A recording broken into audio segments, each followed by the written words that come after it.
अस्सलाम वालेकुम। की हाल चाल? ठीक ठाक हो सारे? मेरा छोटा जिहा पैगाम आ वो सुन लो, थोड़ी बड़ी मेहरबानी। अजकल सीजन चल पिया वा गन्नियां दा ते ट्रालियां चलदियां पियां वा गन्नियां दी भरी भरी के ते छोटे बच्चे ਜਿਹੜੇ ਹੈਗੇ ਆ ਉਹ ਟਰਾਲੀਆਂ ਦੇ ਮਗਰ ਭੱਜਦੇ ਆ, ਗੰਨੇ ਖਿੱਚਦੇ ਆ। ਪਹਿਲੀ ਗੱਲ ਤਾਂ ਇਹ ਹੈ ਵੀ ਇਹ ਬਹੁਤ ਬੜਾ ਗੁਨਾਹ ਵਾ ਕਿ ਆਪਾਂ ਪੁੱਛੇ ਬਗੈਰ ਗੰਨੇ ਖਿੱਚਦੇ ਪਏ ਆ। ਦੂਜੀ ਗੱਲ, ਇਸ ਨਾਲ ਐਕਸੀਡੈਂਟ ਬੜੇ ਹੁੰਦੇ ਪਏ ਆ, ਹਾਦਸਾਤ ਹੁੰਦੇ ਪਏ ਆ, ਜਿੰਦੀ ਵਜ੍ਹਾ ਤੋਂ ਬੱਚਿਆਂ ਨੂੰ ਚੋਟਾਂ ਲੱਗਦੀਆਂ ਵਾ, ਸੱਟਾਂ ਲੱਗਦੀਆਂ ਵਾ, ਜਾਨੀ ਨੁਕਸਾਨ ਹੁੰਦਾ ਵਾ ਤੇ ਜੇਬ ਦਾ ਖਰਚਾ ਵੀ ਹੁੰਦਾ।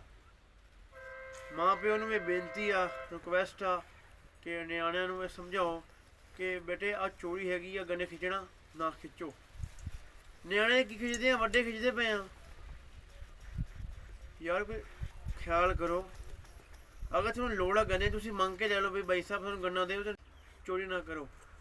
ਚੋਰੀ ਕਰਨਾ ਬਹੁਤ ਬੜਾ ਗੁਨਾਹ ਵਾ, ਸੱਟ ਵੀ ਲੱਗਦੀ ਆ, ਡਾਕਟਰਾਂ ਦੇ ਖਰਚੇ ਵੀ ਹੁੰਦੇ ਆ, ਫਾਇਦਾ ਕੀ।